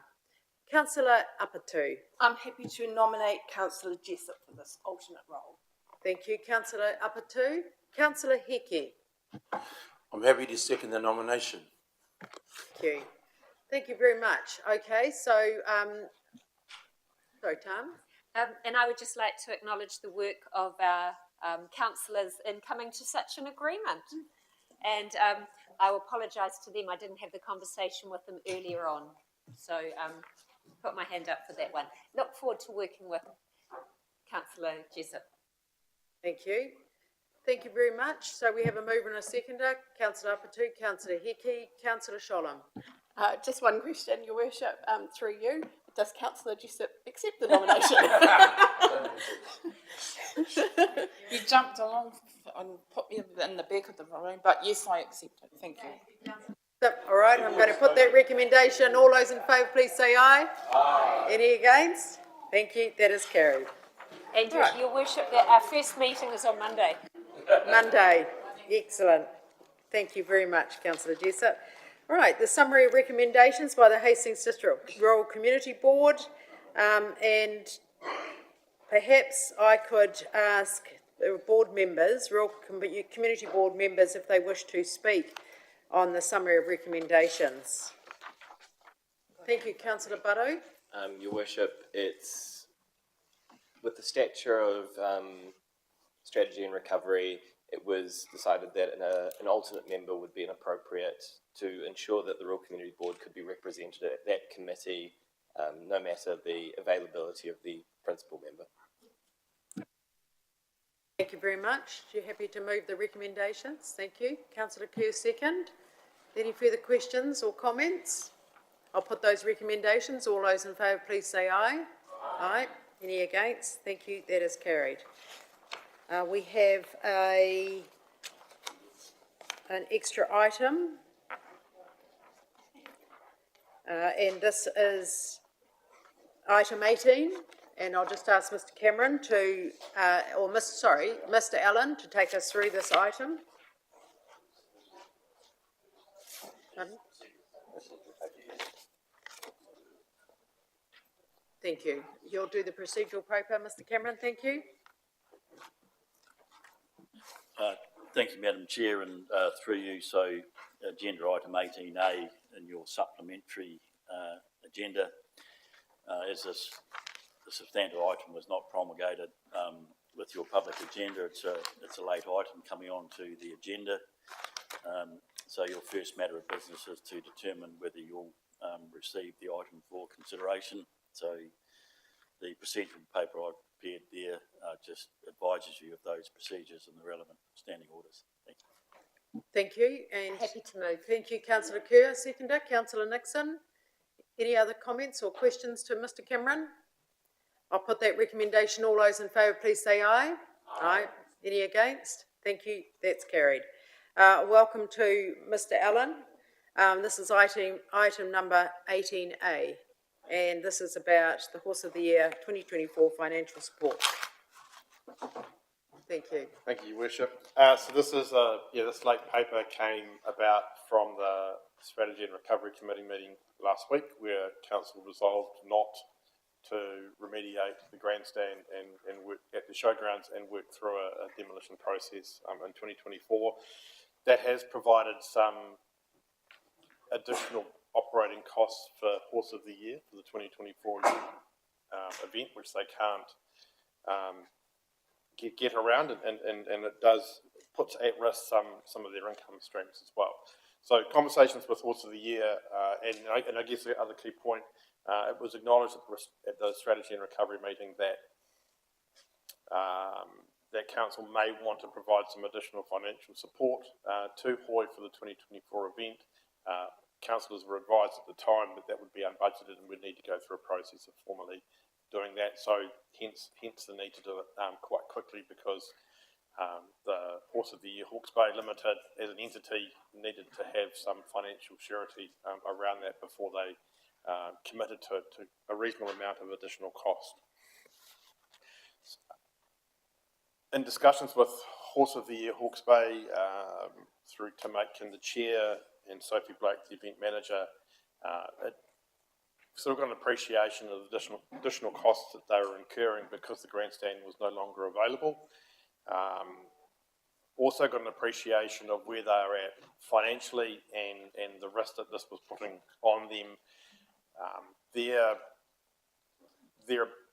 I guess the position they're in, having had 3 cancellations over the last 3 years, means that they're not as financially strong as they would have been, and their need to come out of the 2024 event with a reasonable surplus to A, sort of, I guess, cover those losses that they've incurred. They've got loan commitments back to Hastings District Council for the stabling that council resolved a year ago. So they need sufficient cash and the wherewithal to meet those commitments. So in the paper we talk about, I guess, trying to enable Horse of the Year Hawke's Bay to create sort of at least an $85,000 surplus. That provides them with the wherewithal to meet their financial commitments going forward and set them up for the 2025 event. They're confident that they can resolve and I guess, create a new layout within the showgrounds without the grandstand for the 2025 event. So they see this very much as a one-off.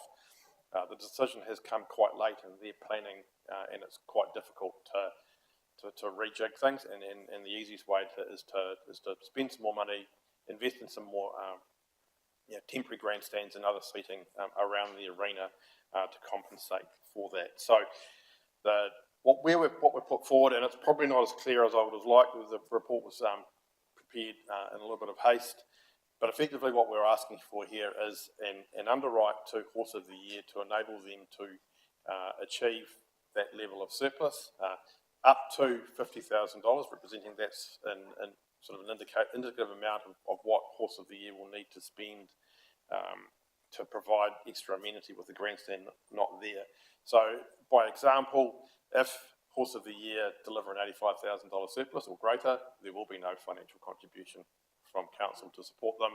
If they deliver a $60,000 surplus, then we will contribute $25,000 of that 50. So that's how it's structured. Probably not as clear in the report as it should have been, but probably have to take any questions, Your Worship, on that.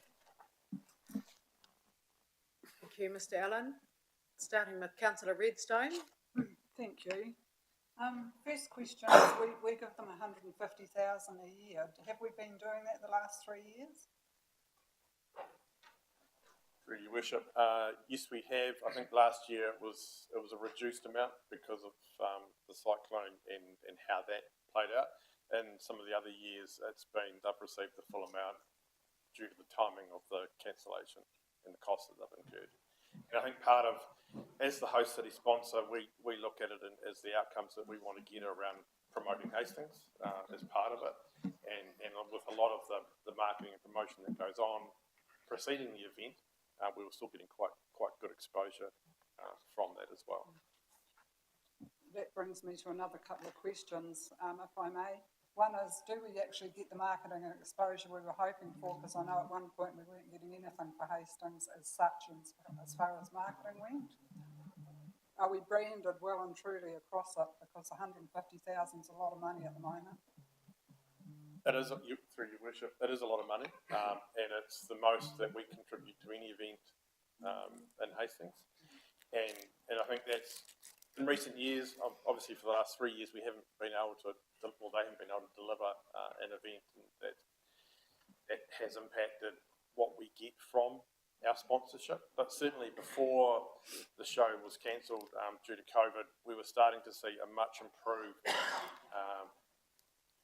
I guess, picture of Hastings being represented at the event under the new regime. So, remember, previously they had an external event manager, and then a few years ago they made the decision to pull it in-house, and I think from that we're starting to see a much better level of exposure for Hastings. Thanks, Bruce. My other question is around, what if they run at a loss again? And they haven't got the $85,000 to set up for the next one, so where do we sit then?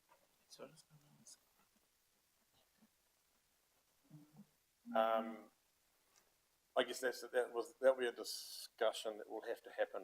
There's no obligation from council to support the event beyond what we do. We're in a unique situation with this event, and as we detailed in the report, we're a shareholder in Horse of the Year Hawke's Bay. We're the host city sponsor and provide sponsorship support through that arrangement, and more recently we now own the showgrounds as the event space. So we're deeply involved on a number of fronts. If Horse of the Year Hawke's Bay don't deliver a surplus, and I've seen the financial and the forecast that Sophie Blake has prepared for Horse of the Year, it is presenting a picture that will deliver a surplus and enable them to keep going. It is requiring on it all going well, and I guess no other disruptions happening, which means they can't deliver the event. But my understanding is that the forecasts are conservative, and they are certainly forecasting to generate a surplus.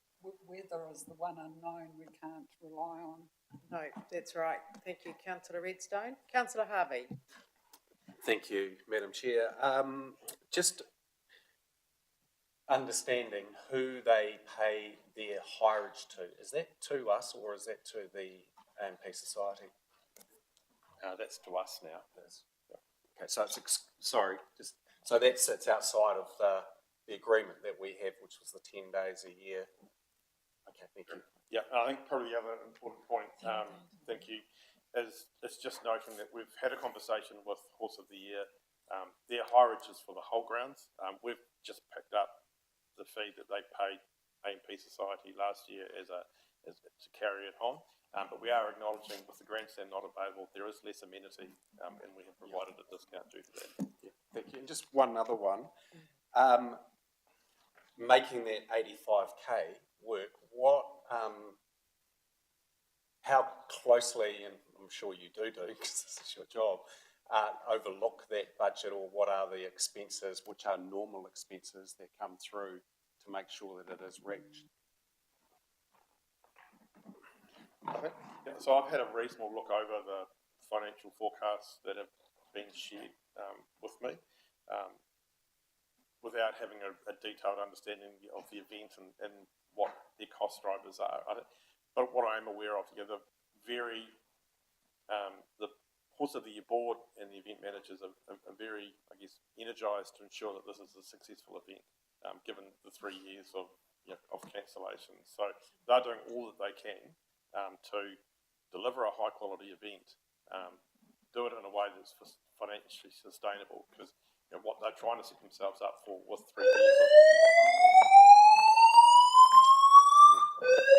3 years of closures. 3 years of cancellations is that they're there for the years going ahead as well. Thank you. That was just the drill. Councillor Jessup. Thank you. My question is around the cultural aspect of including Māori, because I know that we can't afford to go to that event.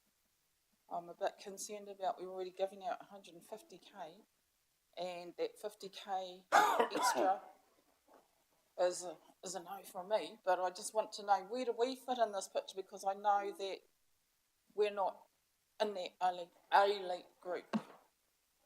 And is there a pōhiri involved with that, or I know it's got that Waipatu's forming a relationship with the Horse of the Year, but where does the rest of Māoridom fit into this picture? Richard, kia ora, thank you for that. I can't speak in detail for the Horse of the Year and what they're doing. I know it was raised, I think, by Councillor Hickey as well when they were here in the chamber last, and they responded. They are very aware of that, and I think they're trying to do more work in that space. But I can't answer sort of in detail of what additional work is happening. I'm relatively sure that there will be a pōhiri of some sort at the start as well. But again, I can't. Yeah. So we'll take that as an action, Councillor Jessup, and I think that I remember of previous years, because it's been a few now since we've had 3.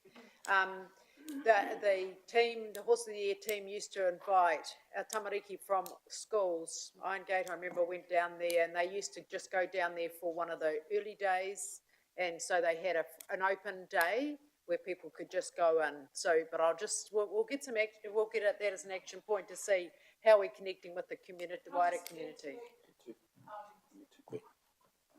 Because this is an international known event, that we should not be putting it on our tamara community, our kaumātua, and those that know about our pōhiri, because that's the tikanga that needs to be observed going forward for the safety of those people that come into Hiratonga. I don't know. Yeah, I'd like to recommend that goes further than the tamariki, because Like, we've got to protect our tamariki. They're only innocent. Thank you. Okay, kia ora, and let's take that as an action from Horse of the Year and ask them what they're doing for our cultural welcome and what they're doing about enabling our wider community to come in and not needing to be paid to charge. Councillor Barrow? Thank you, Your Worship. My question is around when the money would be payable from this. Is this at the end of the event? So it's not supporting the cash flow of the event to be able to, it's underwriting. My question then is, why are we underwriting it at the front end of the event, and why is this not being considered at the end, should we want to ensure that Horse of the Year continues the year after? Just curious. Your Worship, the reason they're having this conversation now is to provide Horse of the Year with, I guess, the financial certainty that they can go forward and commit quite a bit of additional cost to the event, knowing that if things don't go quite to their plan, that they've got a financial backstop. Just giving them confidence to move forward, incur the costs now, knowing that if the event doesn't deliver the services required, then there's some financial support for them. But with conversations I've had, particularly with Ms. Blake, is that they are confident that their forecasts are conservative, and that the likelihood, well, they're hoping that the likelihood of drawing on this is slim, but it's there to provide them with that confidence going forward. Thank you. Councillor Sholem. Thank you, Your Worship. Councillor Butto has very much touched on an area of concern I had also. I guess the information I'm looking for here is an understanding from your conversations with Ms. Blake as to whether or not the event will proceed without the underwrite. I'm particularly concerned because I understand that the underwrite is really looking at making sure they have sufficient cash at the end to meet their commitments, part of those commitments being HDC, which could well end up HDC borrowing money, unbudgeted money, to fund its own loan back. So it's a very odd scenario. So can you give me a little more info around whether or not the event is going to proceed without the underwrite? So my understanding is the event will proceed without the underwrite. I think without the underwrite, Horse of the Year would probably pull back on some of its commitments to provide extra amenity that they're looking to put in place because the grandstand's not available. So that my expectation would be that they'd temper the level of investment that they'll make to provide extra amenity to compensate for the grandstand not being there. So they're looking at putting a whole lot of extra tables and seating around the arena, extending sort of hospitality areas, doing a number of things that I guess compensates for the fact that the grandstand's not there. And because there is from a rider's perspective, they enjoy being in the arena, having lots of people watching them. So they're trying to work out ways how they can sort of still do that without having a couple of thousand people sitting in the grandstand. And to do that, they need to invest in hiring additional furniture and equipment to put around the arena.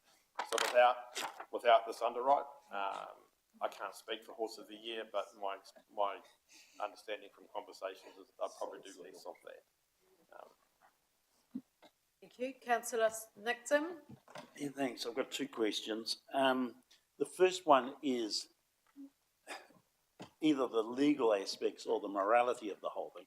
Do Horse of the Year, do they have a reasonable expectation that when they hire the ground, the grandstand was included? Mm-hmm. I mean, is it written? It is written in there? Through you, Chair, yes, the venue hire agreement is for the entire site, including the grandstand and seating area. So would that suggest that we've actually got a moral, legal obligation to provide some recompense because we're not supplying the facility that we had contracted to do previously? Yes, I do believe, as Bruce said, that the use of the grandstand has been a key part of what they expect in providing that experience for an internationally attended event. So in terms of the recognition we had, as in the report, reflected that while it's significant to them, it is a small part of the total package that they're hiring, which led to that discussion around a 15% reduction to reflect that. But that has in that terms of compensation that they're looking at for the additional cost to bring back a different form of amenity that will still not equal having people in the grandstands. My view was it's not so much compensation because it's not due to an action or inaction of HDC that they've had to make this grandstand unavailable. It is a public safety issue. But I think recognising that the event has had a particularly hard number of years, it is one we invest in for the economic outcomes for the region, and that we want the event to continue to be sustainable, then I guess as a partner and shareholder, that is the other side of the table to be looking at. Effectively, you're saying, yes, we did have an obligation, and we're really trying to smooth the way over this aspect. So that's my first question. The second question is, oh, damn, I've lost it. Excuse me, I'll just get it up. Switches off. I just wondered, item D in the recommendation, I mean, I'm not sure, I had trouble actually understanding whether that was saying what we were trying to do. We're trying to compensate them for the loss of the grandstand up to the point that, and pro rata, it doesn't seem it's almost a sliding scale rather than pro rata. It just seemed like the right word or the wrong word. I felt we had the wrong word there. I think you understand the point I'm making. I do, Councillor, and I think you're right. It's probably pro rata. It is a sliding scale. It's acknowledging that the Horse of the Year have identified that they, for their own financial sustainability going forward, they need to deliver an event with a surplus of circa $85,000. They'd like more. We're saying the grandstand is committing them to additional costs. We acknowledge that. We're making a reduction to the hireage fee, but we're also acknowledging that there's a whole lot of costs that are incurring. And rather than just saying, we'll pay for all of that, we're saying, if you don't achieve the surplus that you need for financial sustainability, we will make a contribution up to $50,000 to ensure that that $85,000 surplus is achieved as much as we can. So where's the first dollar paid? First dollar will be paid if they achieve a surplus less than 85,000. $50,000 will be the maximum we pay. So if they incur a surplus that's less than 35,000, they won't achieve an $85,000 surplus, but they will receive the full $50,000 payment from us. Is that what that recommendation is? It doesn't actually say that according to me, but I might be wrong. There's better wordsmiths than me. Council approves an underwrite of up to $50,000 for Horse of the Year due to the additional financial costs incurred due to council decision to not remediate the grandstand. Through the Chair, our recommendation writing extraordinaire has some advice. Extraordinaire? Under the bus. I take it, Madam Chair, that the extraordinaire is not here, so perhaps if we, or I suggest, the council notes that an underwrite will be paid to enable a minimum $85,000 surplus, and that the underwrite will be to a maximum of $50,000. I can draft some words to meet that outcome if that suits. If that could be done, I think it would fix what I'm worried about. It doesn't read that way. Thank you, Councillor Nixon. Councillor Hickey. Kia ora, Your Worship. Just a couple of questions. Note 3.17, there's a $400,000 loan. Could you please give us a bit of a situation report where that is, and whether or not they're still paying that loan off as well?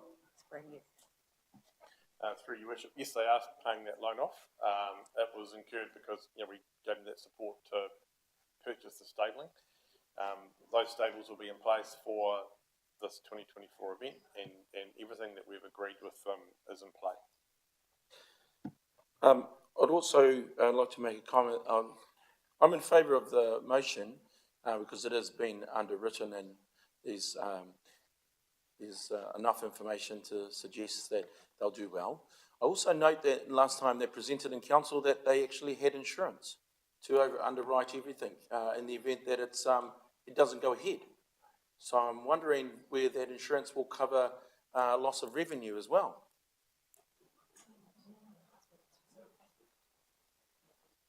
Yeah, so through your worship, my understanding with insurance is it's weather related. So if they have a weather event, they will be compensated for the loss of income and the costs and everything that goes with that.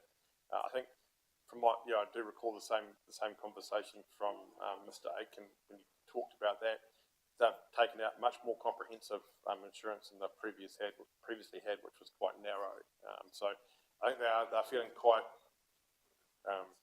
assured in that space that should there be bad weather, that their insurance will help them through that time as well.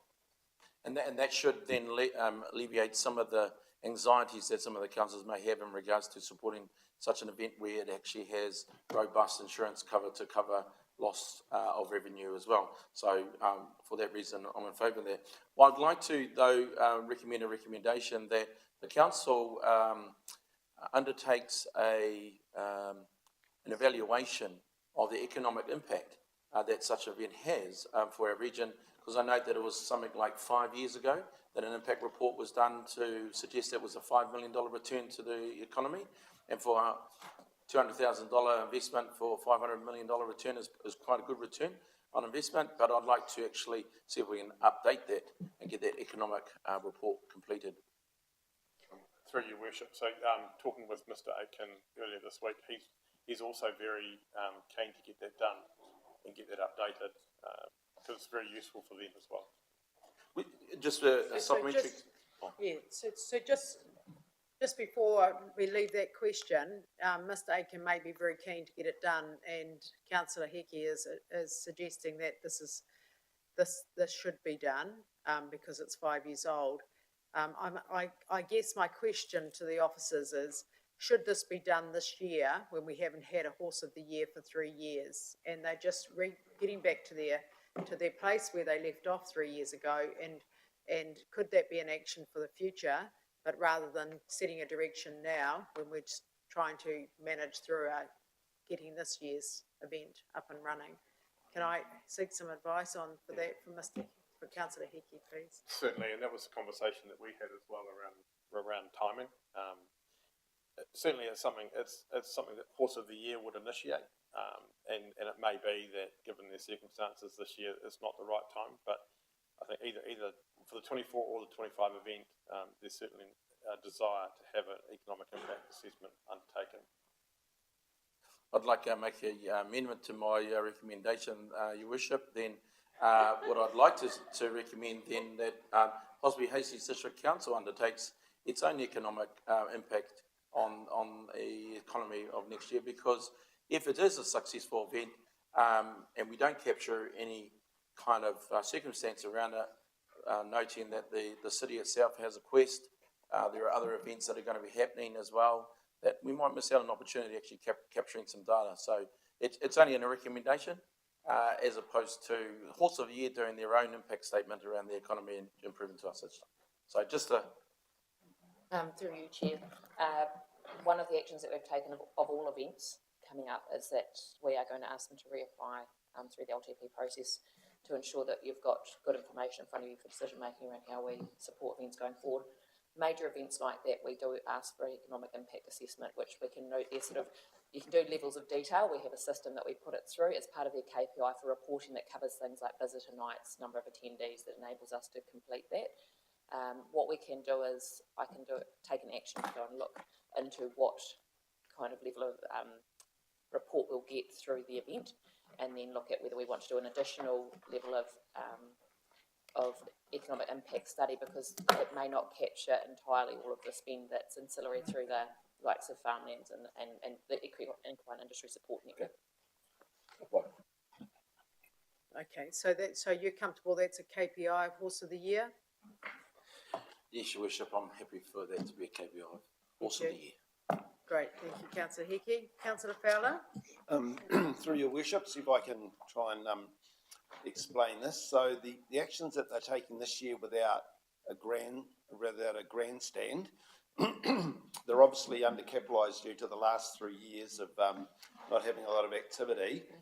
What will be different in 2025? And what I'm trying to say is, if it doesn't work this year, what will be different in 2025? And to my point, if it's appropriate, should we have an action to have a debrief, probably pretty in April or May, just to see how it panned out and what they think will be different in 2025?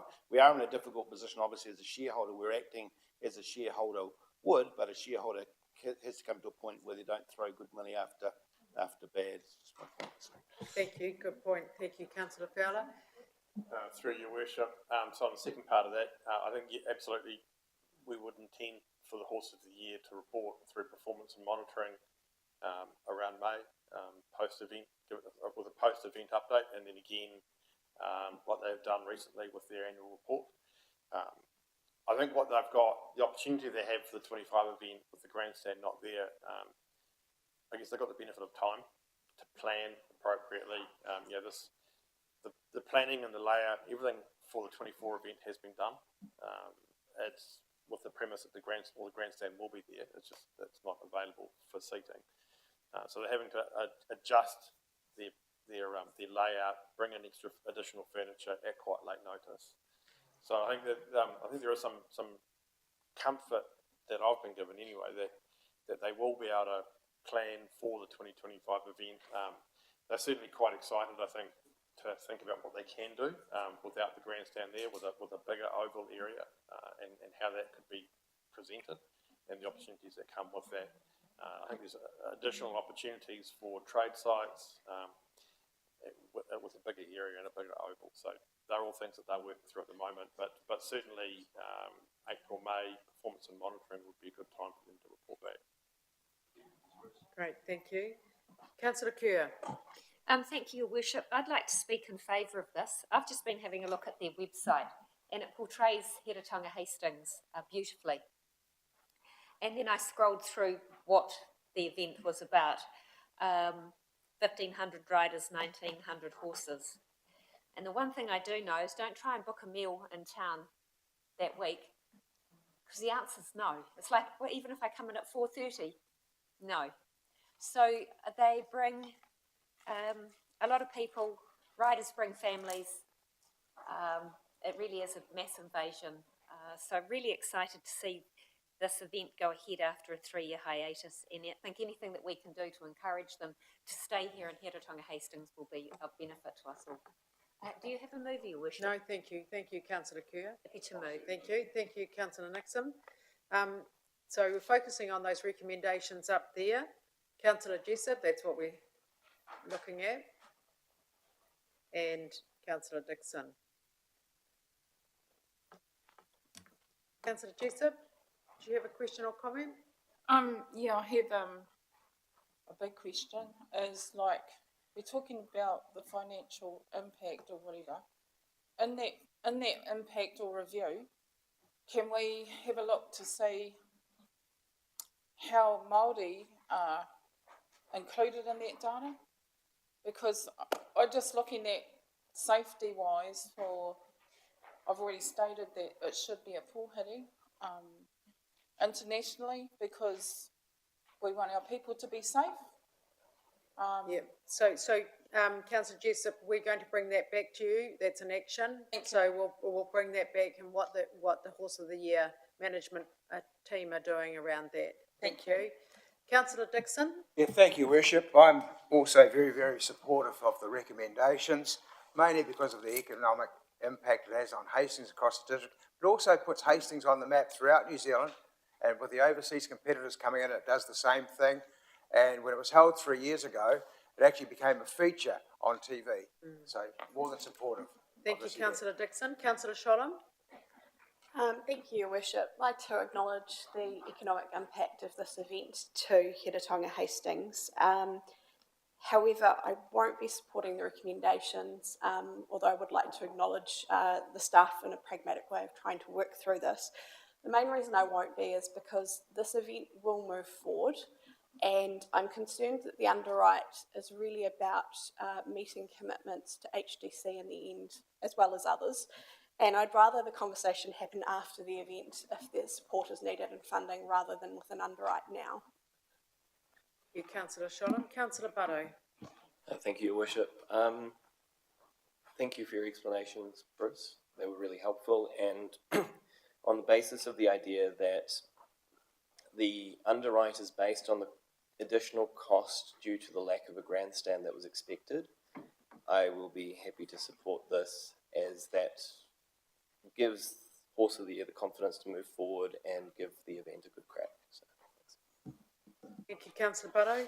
I too will support the recommendations on the basis of the difficulties of not having the grandstand this year and the expectations that there would be the grandstand there. And I also want to make sure that we are working with our partners, the Regional Sports Park Trust, with the portable stands that are around various other regional assets that could be shared, so we can make sure we're minimising the costs for the Horse of the Year to seat people.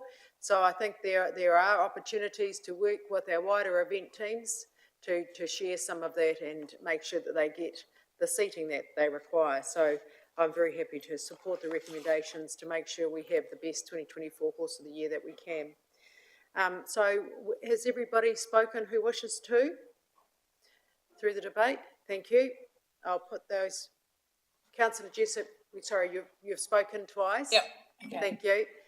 Thank you. I'm going to put those recommendations. All those in favour, please say aye. Aye. Aye. Those against? No.